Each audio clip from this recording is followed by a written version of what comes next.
Bagaimana hukumnya dropship? Bagaimana hukum transaksi dropshipping? Transaksi dropship di situ ada berapa pihak yang terlibat? Ada 3 ya. Ada 3. Ada supplier, ada dropshipper, dan ada konsumen. Ada konsumen. Coba kita lihat dulu skema transaksi dropshipping yang ada di tempat kita. Konsumen atau dropshipper majang barang di toko online-nya, baik milik dia atau milik umum. Misalnya Bukalapak atau Tokopedia atau yang lainnya. Kemudian datang konsumen, saya tertarik barang ini. Akhirnya dia pesan. Setelah transaksi deal dilakukan, dia diminta transfer tunai, begitu ya. Apakah dropshipper sudah punya barang? Belum. Dropshipper belum punya barang. Selanjutnya dropshipper menghubungi supplier, saya butuh barang ini, tolong dikirim ke rumahnya fulan, alamatnya ini, atas nama saya. Akhirnya dia transfer ke supplier tadi. Kemudian supplier mengirimnya. Baik. Transaksi di dunia gaib seperti ini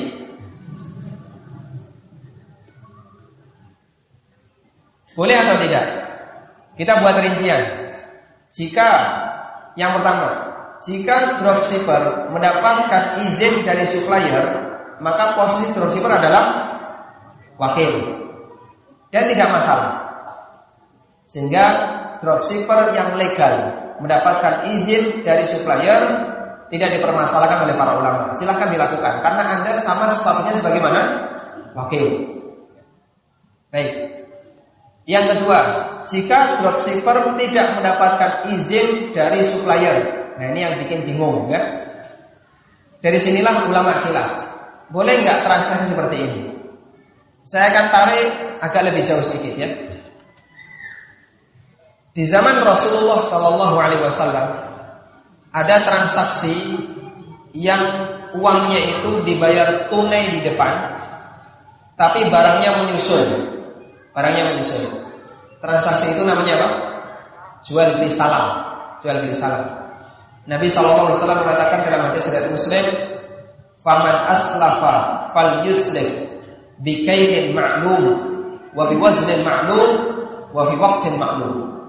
Siapa yang melakukan transaksi salam, maka takarannya jelas, timbangannya jelas, batas waktunya jelas. Sehingga beliau mengizinkan, namun dengan batasan semuanya harus jelas. Dan ciri khas transaksi salam, uang dibayar di depan, barang menyusul kemudian. Baik. Nah, ulama beda pendapat kapan waktu penyerahan barang sehingga masih bisa dianggap sebagai transaksi salam. Jumhur ulama mengatakan di situ ada batas minimal waktu. Kalau menurut sebagian mazhab minimal 1 bulan. Mazhab yang lain ada yang mengatakan 6 bulan. Menurut mazhab Hambali minimal sampai terjadi taghayyurut tsaman, perubahan harga. Sehingga kalau harganya masih sama belum boleh. Penyerahan barang harus sampai pada jarak waktu yang memungkinkan terjadinya perubahan harga. Makanya dalam mazhab Hambali, penyerahan barang dalam akad salam itu minimal 6 bulan ke atas. 6 bulan, setahun, 2 tahun malah boleh. Semakin panjang, semakin boleh. Baik. Dan akad salam ini hukumnya apa tadi? Diperbolehkan. Kemudian pendapat yang kedua, dalam akad salam batas penyerahan barang tidak ada. Barang boleh diserahkan 1 bulan, 2 bulan, atau kurang dari itu. Bahkan boleh diserahkan di hari yang sama. Sehingga misalnya hari ini pesan, duit dibayar, sore nanti atau pagi besok barang sampai, masih bisa disebut sebagai akad salam. Dan pendapat yang kedua ini adalah pendapat Syafi'iyah. Baik. Dan ulama sepakat dalam akad salam barang tidak boleh muayyan. Barang tidak boleh muayyan. Yang dimaksud muayyan itu apa? Tertentu. Barang tidak boleh tertentu. Barang tertentu itu barang yang tidak ada pilihan yang lain di pasar. Sehingga kalau ada orang menjual dengan paket akad salam, namun barang yang muayyan tertentu, seperti barang unik atau barang yang hanya satu, tidak ada pilihan yang lain. Contoh barang hanya satu itu barang yang dimiliki oleh seseorang. Misalnya HP saya. HP saya ada mereknya. Tapi kalau merek yang sama cari di toko itu bukan HP saya. Betul mereknya sama. Boleh nggak ada orang melakukan akad salam dengan untuk HP saya? Si A menjual HP saya pakai akad salam. Nggak boleh. Kenapa? Karena cuma satu ini ya. Satu ini tertentu. Sehingga tidak ada pilihan yang lain di pasar. Kalau misalnya dia ngambil HP yang lain sama dengan HP saya, terus diserahkan ke konsumen, konsumen nanti bisa protes. Yang saya minta itu HP yang dipegang oleh Aminur Bais, bukan HP yang ini, meskipun jenisnya sama, nggak jadi beli. Makanya akad salam tidak boleh yang tertentu. Kalau contoh di masa silam seperti ini, akad salam yang tertentu. Saya pesan kurma X, tapi hanya dari kebunnya Pak A. Kalau dari kebunnya yang lain saya nggak mau. Nah ini akad salam yang tertentu. Kenapa nggak boleh? Karena goror, terjadi ketidakjelasan. Apa gorornya? Nggak ada jaminan kalau kebunnya Pak A panen kurma. Sama seperti ini, tidak ada jaminan saya akan menjual HP saya. Sehingga orang ini tidak boleh melakukan akad salam untuk HP saya. Baik, bisa dipahami di sini? Kita bandingkan dengan kasus yang kedua. Hadis Hakim bin Hizam.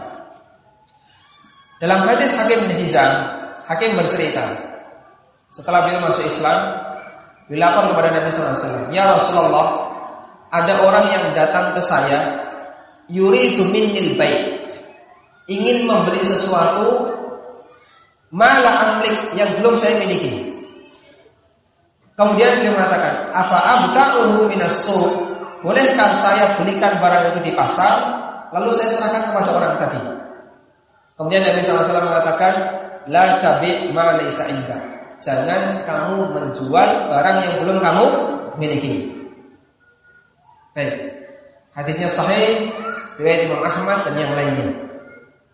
Hadirin Allah, dalam transaksi yang dilakukan oleh Hakim bin Hizam itu ada tiga pihak.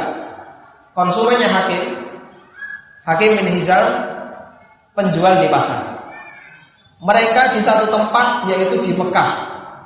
Berarti pasarnya sama atau beda? Sama, pasarnya sama. Konsumennya Hakim datang ke Hakim, "Wahai Hakim, saya butuh kambing X. Berapa harganya?" 3 juta, bayar sekarang. Selanjutnya Hakim nyari kambing X di pasar. Setelah dapat, diserahkan ke orang tadi. Dan transaksi ini dilarang oleh Nabi Sallallahu Alaihi Wasallam. Baik, ulama beda pendapat. Kenapa Hakim ini dilarang? Kenapa Hakim ini dilarang? Pendapat jumhur ulama mengatakan Hakim ini dilarang karena waktu penyerahan kambing, waktu penyerahan barang terlalu cepat. Di hari yang sama, pagi transaksi, mungkin siang barang sudah bisa diserahkan. Kok bisa kita tahu kalau terlalu cepat?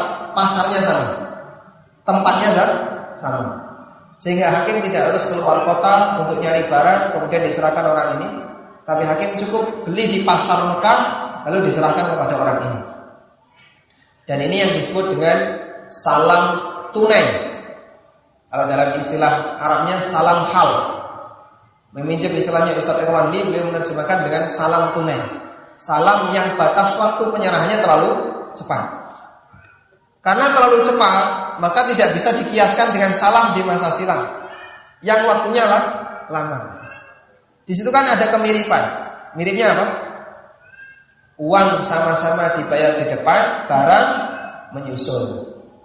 Konsumennya Hakim bayar uang di depan, barangnya menyusul. Tapi penyerahan barang terlalu cepat. Salam, uangnya ditaruh di depan, barangnya setahun yang akan datang. Makanya dalam hadis hakim itu dipahami dia dilarang karena penyerahannya terlalu cepat. Dan itu yang disebut dengan salam hal. Jumhur ulama melarang ini. Baik.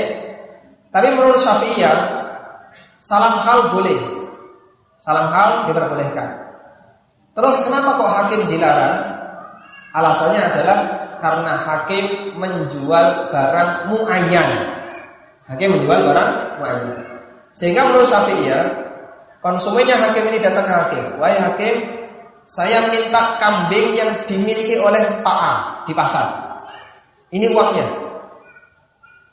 Terus hakim beli ke pasar, ambil kambing itu, kemudian dijual ke si A ke konsumennya.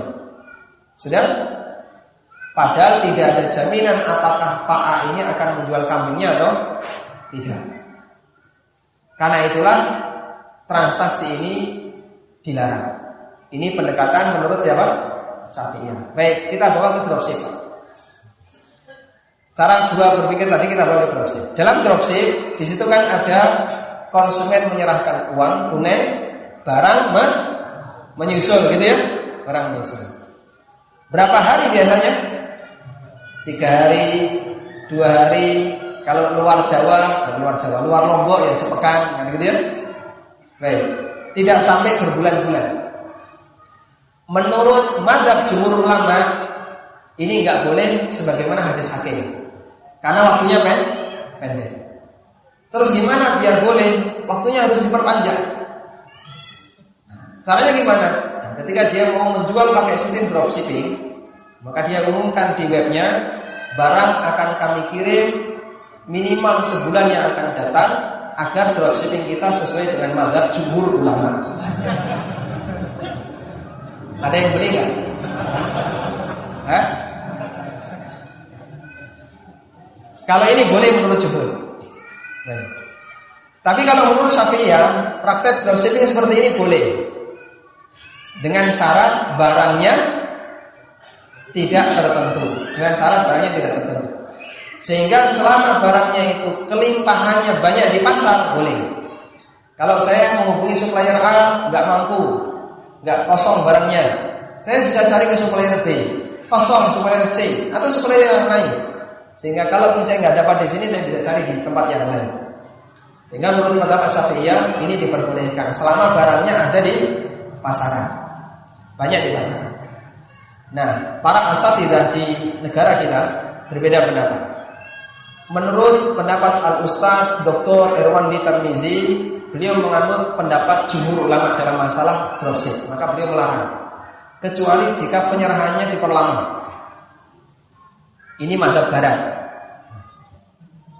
Sedangkan menurut mazhab timur, Al-Ustaz Dr. Arifin Badri, beliau membolehkan dan beliau menganut mazhab Syafi'i.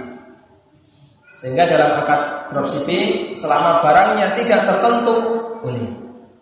Kita menganut mazhab yang mana? Yang mana? Yang boleh atau yang melarang? Yang membolehkan. Karena apa? Kita sering praktek. Jawaban sesuai kepentingan.